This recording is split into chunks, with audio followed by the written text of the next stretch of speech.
Quelle leçon Taïwan peut-il enseigner au monde pour que d'autres pays puissent endiguer la propagation du virus? C'est ce qu'on va voir dans cette nouvelle vidéo.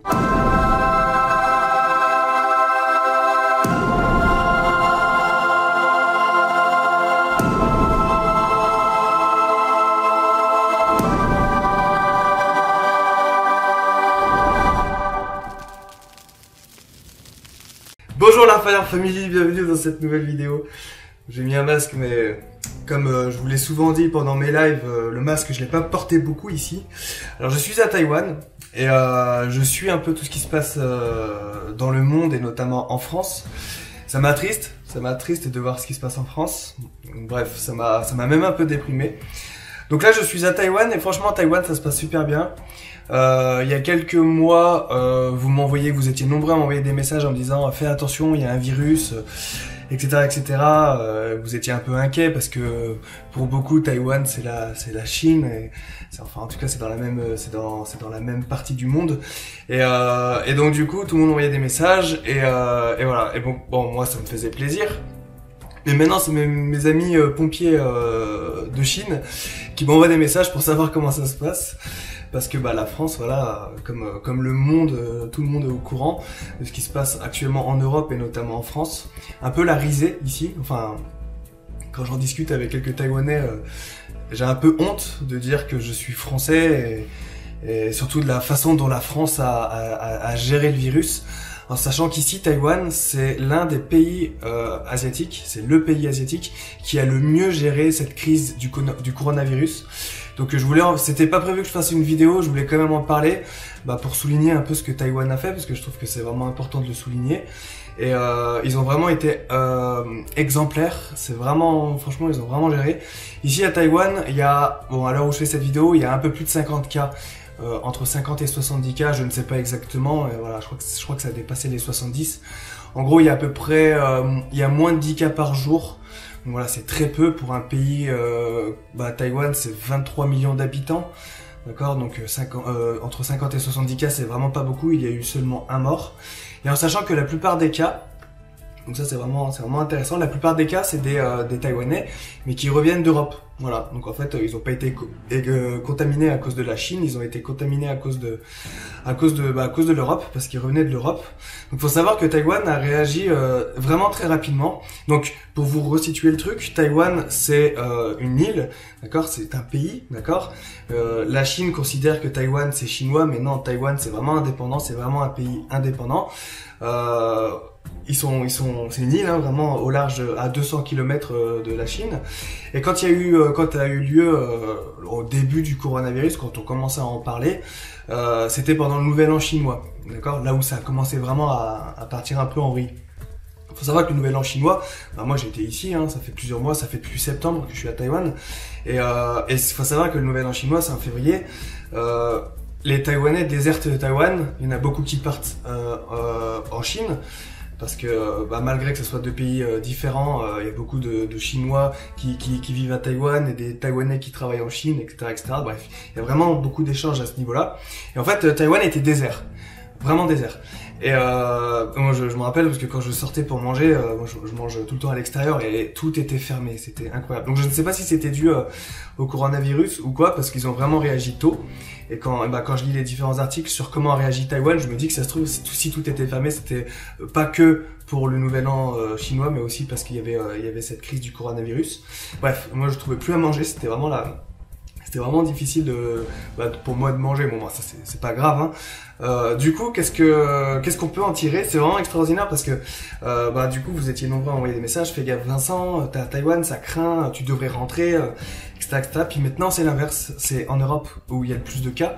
Il y a plus de cas maintenant dans le reste du monde qu'en Chine. Taïwan a réagi dès le début, avant même, parce qu'en fait il faut savoir que bref, je vais vous lire un article et vous allez vraiment comprendre un peu la situation à Taïwan. Covid-19, il aurait fallu s'inspirer de Taïwan, mais c'est trop tard. Donc oui, quand je dis qu'il faut s'inspirer de Taïwan, c'est compliqué maintenant, parce que maintenant, c'est parti en vrille dans le reste du monde, mais il aurait fallu s'inspirer de Taïwan avant, parce qu'ils ont été très réactifs, et c'est ce qu'on va voir du coup dans cette vidéo. Mesures d'anticipation, transparence des autorités, dépistage massif, la manière dont certains pays d'Asie, Taïwan en tête, font face à l'épidémie du coronavirus aurait peut-être pu inspirer l'Europe. Donc c'est ça qui est vraiment marquant, c'est que moi je suis donc à Taïwan, donc très proche de là où il y a eu le début du coronavirus, donc du coup en Chine, et je me disais ça y est, enfin si j'avais su à quel point ça aurait devenu mondial, j'aurais eu beaucoup plus peur. À Taïwan, j'avais jamais eu peur. À ce moment-là, quand le virus est né, tout le monde avait des masques. Tout le monde avait des masques. On m'en a même offert, pour vous dire. Hein. Les masques que j'ai là, je les ai pas achetés. On me les a offerts. Donc, pour vous dire à quel point c'était devenu quelque chose. Tout le monde avait un masque. Au tout début, on n'en parlait même pas à la télé. Hein. C'était vraiment radical. Hein. Je sortais dehors, tout le monde avait un masque. Et ça, c'était incroyable. Déjà, rien que l'action-là était déjà incroyable. Donc là, l'article me fait plutôt rire. Je vous mets bien sûr l'article dans la description. Mais direct, il tacle un peu sur ce qui s'est passé en Europe. C'est une série de séquences insolites dont on ne sait pas très bien s'il faut en rire ou se désespérer qui nous ont mis la puce à l'oreille. Celle du plus grand rassemblement de schtroumpfs du monde, organisé il y a quelques jours à Landerneau au Finistère. Alors que l'épidémie de coronavirus prend une ampleur de plus en plus importante en France. Donc c'est ça qui était incroyable en fait, moi de mon point de vue, hein, pas d'expatrié parce que voilà, à Taïwan je reste durant mon visa touriste, mais à chaque fois, enfin quand je suis à Taïwan, je regarde ce qui se passe en France et là j'avais vraiment honte parce que vu comment, je vous ai dit, tout le monde avait des masques alors qu'on parlait même pas du virus, et vu comment on réagit, Taïwan qui ont été très disciplinés, qui ont anticipé, qui ont été très transparents, qui ont été à fond pour combattre le virus, et c'est là que vous commenciez à m'envoyer des messages en me disant ouais fais gaffe. Et quand est-ce que vous avez fait gaffe vous? C'est ça qui est incroyable. Fais attention Vincent, je recevais vos messages, ça me faisait super plaisir, je recevais vos messages. Vincent, fais attention, il y a un virus qui craint dans ton coin du monde. Bon, j'étais au courant bien avant vous, mais est-ce que vous avez fait gaffe? C'est ça qui est incroyable. Donc bon, bref, ça m'a fait plaisir, mais voilà. Et il faut faire attention.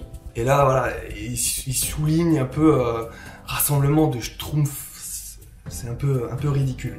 Les pays occidentaux auraient-ils eu tendance à sous-estimer l'intensité de la crise sanitaire à laquelle ils font face depuis quelques jours, voire à ne pas la prendre au sérieux? Ce qu'il convient désormais d'appeler la pandémie de coronavirus a déjà donné lieu à des scènes tragiques en Italie où le système hospitalier recense plus de 15 000 cas, chiffre arrêté au 13 mars. Donc c'est ça que c'est incroyable, hein, les chiffres. Maintenant qu'en Europe c'est devenu l'hécatombe, du coup maintenant c'est plus moi qui m'inquiète ce qui se passe en France que par rapport à ce qui se passe ici, parce que ici en tout cas à Taïwan c'est safe, c'est très sécurité et je n'ai pas peur pour moi, j'ai plus peur pour ma famille et mes proches en France. D'ailleurs, je suis un peu fait une petite dépression, une semi-dépression la semaine dernière quand je voyais tout ce qui se passait sur Twitter, tout ce qui se disait. Je me disais mais ils sont cons ou quoi? Ils sont cons, ouais, je pense qu'ils sont cons parce que les gens continuaient de sortir, ils célébraient le dernier verre avant la...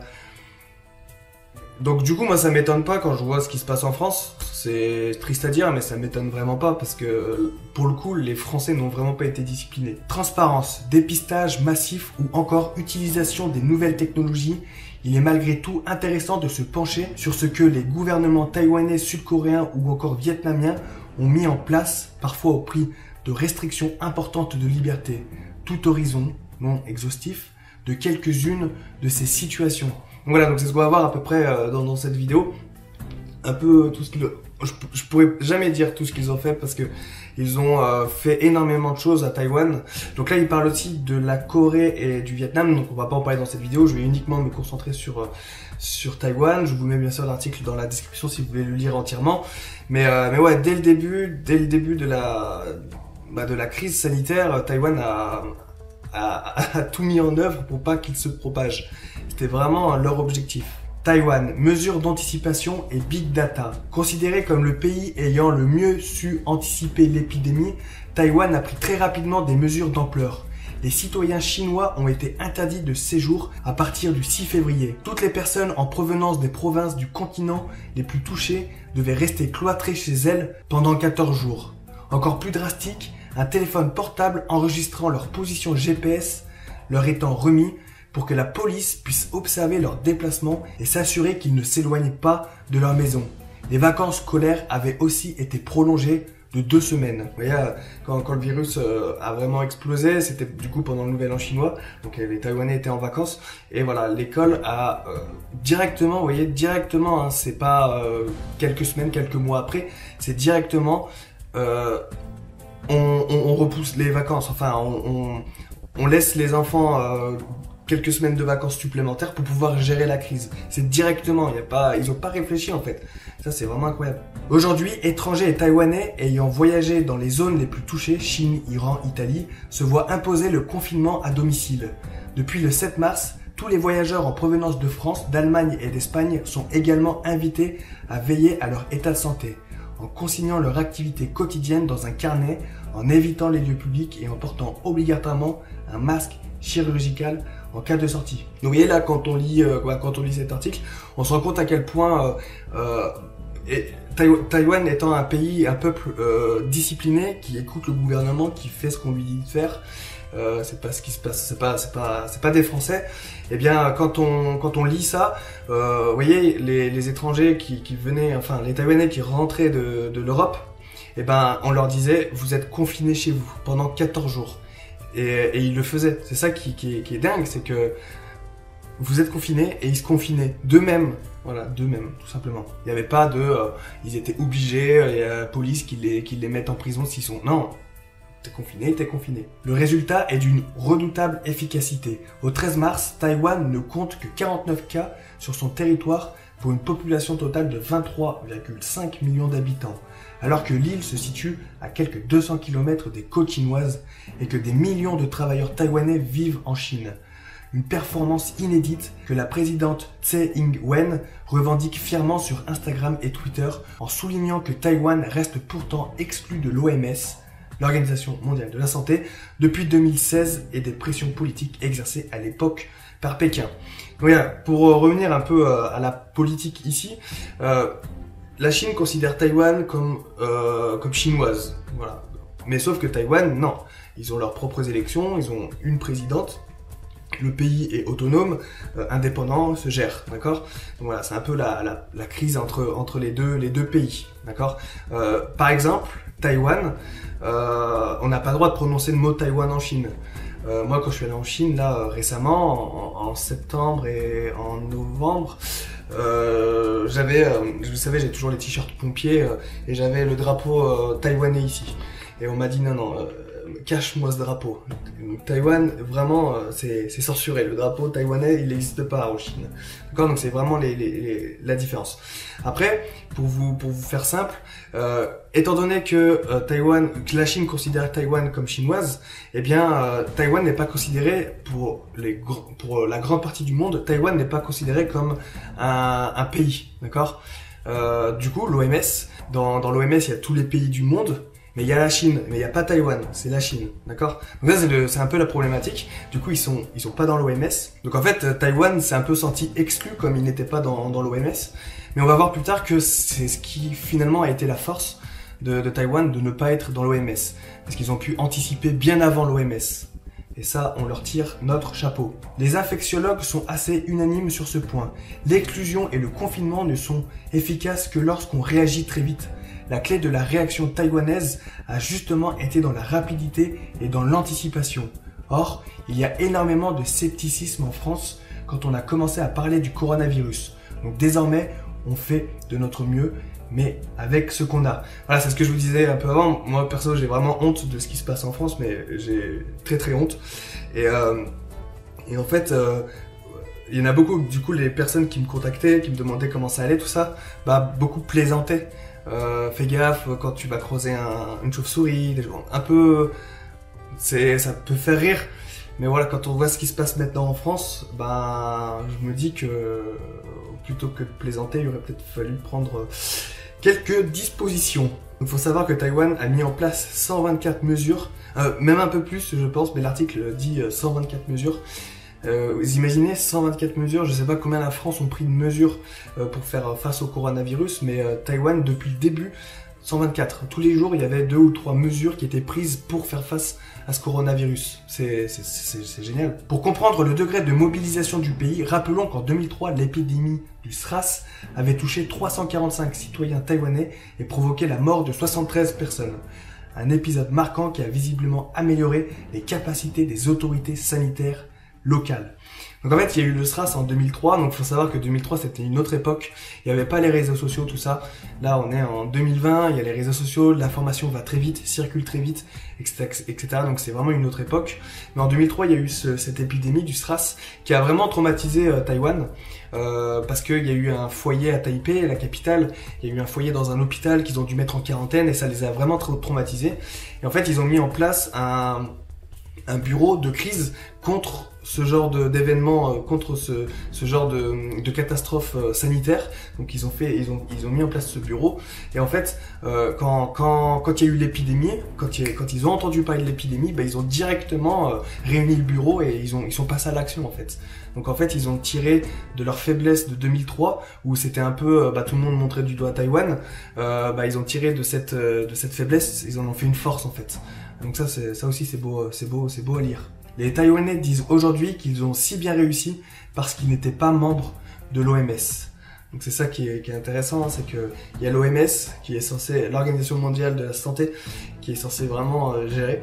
Et en fait, comme ils ne sont pas de l'OMS, ils se sont dit ok, on compte pas sur l'OMS, on a notre bureau de crise et dès qu'on entend parler d'une crise, on s'active et on réagit. On compte pas sur les autres. Donc ça c'est une des premières leçons qu'on pourra apprendre, c'est ne pas compter sur les autres mais ne compter que sur soi-même. Et c'est en ça que Taïwan a vraiment cartonné.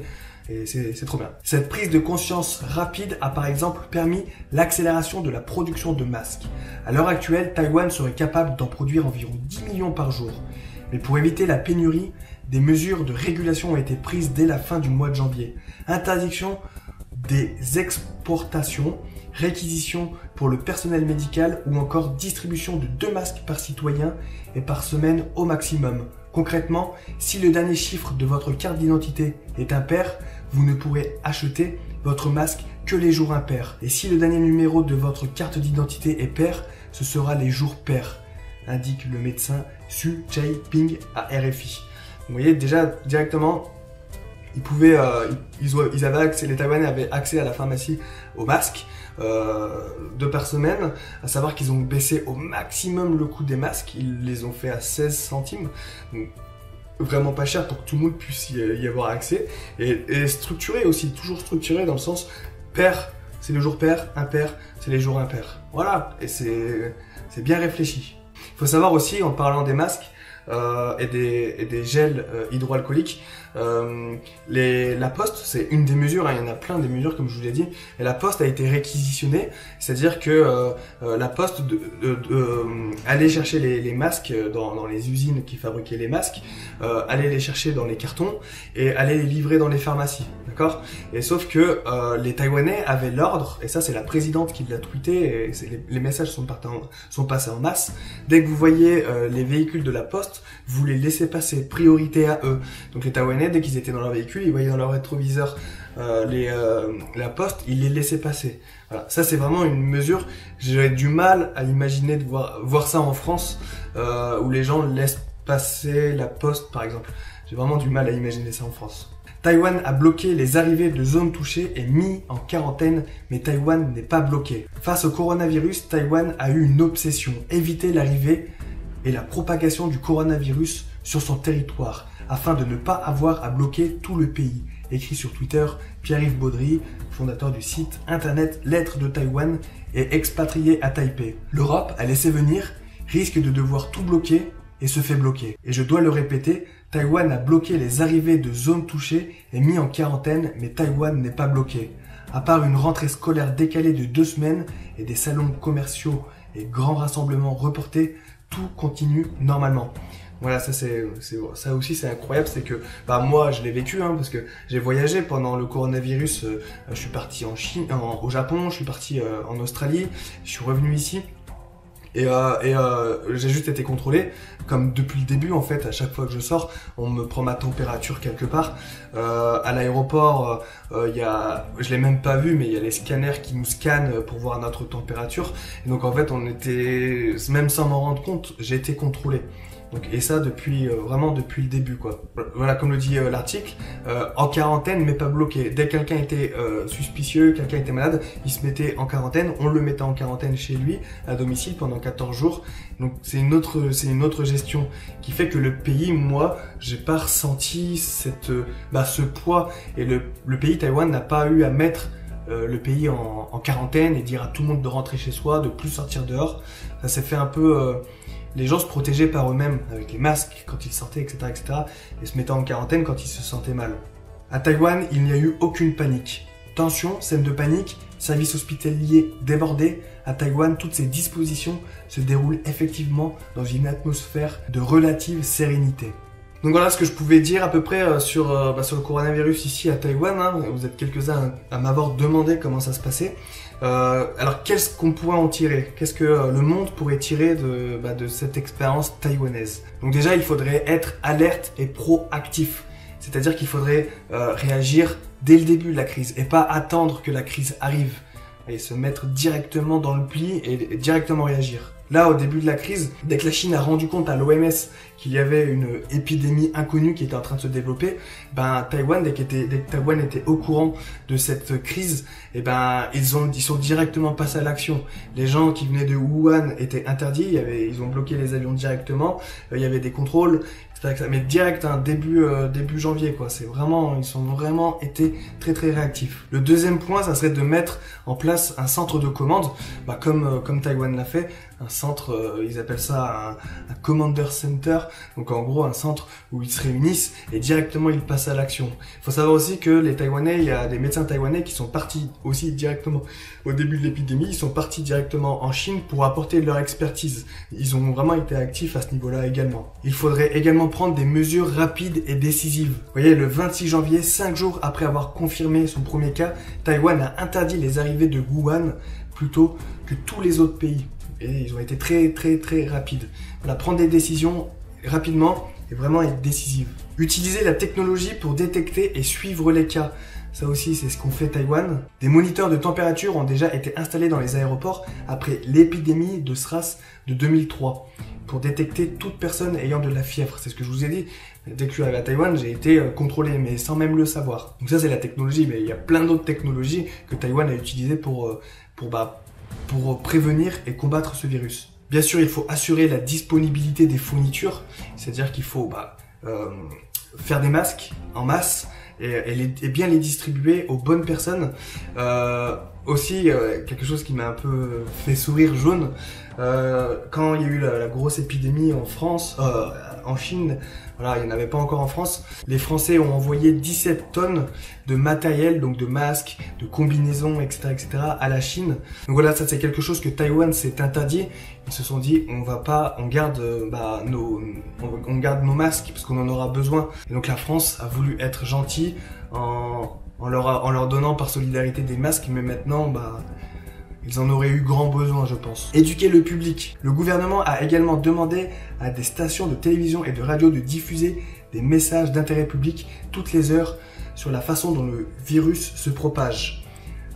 L'importance de se laver les mains correctement et de porter des masques. Donc ça aussi, c'est vraiment intéressant comment Taïwan a réagi par rapport au virus. Dans tous les spots publicitaires à la télévision, affichage et un peu partout, on voyait, ça parlait du coronavirus.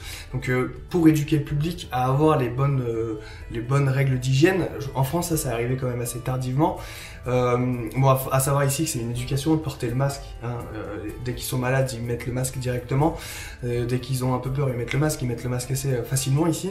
Et donc le peuple est éduqué à ça. Et aussi tous ces spots publicitaires pour prévenir le virus étaient de manière cute, mignonne. C'est-à-dire que c'était pas dans l'agressivité, c'était pas dans la peur. C'était des dessins mignons, et de toute façon c'est pour ça que j'aime Taïwan, c'est mignon ici. Et du coup voilà, les gens n'en avaient pas peur, les enfants n'avaient pas peur, et Et je pense que ça a calmé un peu tout le monde. Il n'y a pas eu cette hantise, cette peur, cette crainte. Ah, on a peur. Non, c'est voilà, on va réagir et ça va bien se passer. Si on réagit bien, ça va bien se passer. Donc, autre leçon que Taïwan peut apporter au monde, obtenez l'adhésion du public. Donc, la coopération du public avec les mesures recommandées par le gouvernement a été cruciale pour empêcher la propagation du virus, y compris parmi les élèves, a déclaré le directeur de l'école Tu Shen Yang. Ça c'est... Voilà. Je sais pas quoi dire. Plus de 95% de nos parents prennent la température de leur enfant à la maison et la signalent à l'école avant l'arrivée des enfants. Peu importe ce que fait le gouvernement, les gens doivent assumer la responsabilité de leur propre santé. C'est pas incroyable ça? En gros, ils se sont autogérés, hein, les gens, ils ont pas attendu, ils sont pas sortis faire la fête dehors parce que c'était la crise. Donc ça, j'ai vraiment honte de... Je vous l'ai déjà dit, mais j'ai vraiment trop honte. J'ose même plus dire que je suis français, c'est incroyable. Quand j'ai vu les gens sortir, faire la fête et tout... Et bien entendu, dernier point que Taïwan va apprendre au monde, apprendre de l'expérience. Parce que Taïwan a vraiment su réagir par rapport au SRAS de 2003. Donc peut-être que ça servira de leçon à l'Europe et à la France. Voilà, j'espère en tout cas, mais voilà, vraiment apprendre de cette expérience. Et c'est ça les leçons que Taïwan va enseigner au monde. Et pourvu que l'Europe en tire des bonnes conclusions. Après, bien entendu, Taïwan est une île, donc une île est beaucoup plus simple à confiner. Mais bon, je suis pas sûr que si la France aurait été une île, est-ce que je pense que ça aurait été la même catastrophe ce qui se passe en France, parce que les Français sont indisciplinés et respectent pas les règles, tout ça, enfin on le sait. Et donc du coup, je pense que même si la France aurait été une île, il y aurait eu la même crise sanitaire, peut-être moindre, mais il y aurait eu la même crise. Voilà, donc je préfère le dire parce que je pense que dans les commentaires j'aurais oui, Taïwan c'est une île, oui c'est une île, mais c'est une île de gens éduqués et voilà. Et le virus, le virus ils sont vraiment en train de le sécher là. Après, on n'est pas à l'abri que ça pète, hein. Ça se trouve dans 2-3 jours il y aura d'autres cas et ça va, voilà, on n'est pas à l'abri de ça. Mais pour le moment là on est en mars, mi-mars. Donc pour le moment, voilà, ils ont vraiment bien géré la crise. Donc voilà, c'est une vidéo longue, je suis désolé, mais en même temps, j'avais beaucoup de choses à dire sur ce virus. En tout cas, ce que Taïwan a fait, ils ont géré, hein. Dites-moi ce que vous en pensez dans les commentaires, n'hésitez surtout pas. N'hésitez pas à partager cette vidéo aussi pour montrer un peu ce que Taïwan a fait de bien, parce que c'est vraiment bien comment ils ont réagi. Et puis voilà, la Fire Family, n'hésitez pas à vous abonner à ma chaîne YouTube. Voilà, je fais une vidéo par semaine maintenant sur ma chaîne YouTube où je parle beaucoup du métier de sapeur-pompier. J'ai des bonnes vidéos qui vont sortir là prochainement. Je vous rappelle que vous pouvez commander mon livre. Là, vous êtes en quarantaine, les amis français. Donc n'hésitez pas à commander mon livre, L'incendie de ma vie. Normalement, si vous le commandez, vous pouvez le recevoir parce qu'il y aura toujours les livraisons sur Amazon. Il y a ça, et aussi vous pouvez l'écouter en audio, donc là vous n'avez pas d'excuses. Dans la description, je vous explique comment l'avoir gratuitement, ce livre, en version audio. Voilà, il faudra télécharger une application et puis vous pourrez l'avoir. Il dure 12h30. Donc comme ça, vous allez pouvoir passer ce confinement à écouter mon histoire, mon parcours et comment j'ai fait pour en arriver là où j'en suis. Et puis voilà, merci pour tout. Bon, j'arrête parce que ça fait un peu longtemps que ça tourne la vidéo. Et on se retrouve la semaine prochaine du coup pour la prochaine vidéo. Merci pour tout. Rompez que ça ne... Et prenez soin de vous. Faites attention à vous. Prenez soin de vos proches. Ça, on ne le dira jamais assez. Moi, à Taïwan, ici, je sors, c'est la vie, elle s'est jamais arrêtée, en fait. Et maintenant, les gens n'ont plus les masques et voilà, c'est normal. La vie est normale ici, même si on fait super gaffe. La vie est normale. Donc, moi, je vais continuer à me promener. Il fait beau. Je continue à me promener et vous êtes confinés. Donc, prenez soin de vous. Profitez-en pour vous former, pour lire, pour apprendre des choses, pour être avec votre famille. Si vous êtes avec votre famille, appelez-vous. Enfin voilà, je vais pas vous expliquer comment vivre en quarantaine, mais voilà, profitez-en pour faire des choses que vous pouvez pas faire le reste du temps. Et puis voilà, regardez mes vidéos sur ma chaîne YouTube, il y en a plein. Et puis merci pour tout, merci pour votre soutien. Rompez, que Sainte-Barbe vous protège, prenez soin de vous et à demain pour la prochaine vidéo, la Fire Family. Ciao ciao. Incroyable. Ce mot était parfaitement choisi. J'étais en haut, tétanisé, et en dessous, les 3 étages du centre commercial de Lyon-Part-Dieu étaient en effervescence. tout le monde hurlait mon nom. Comment avais-je fait alors que quelques minutes plus tôt, je...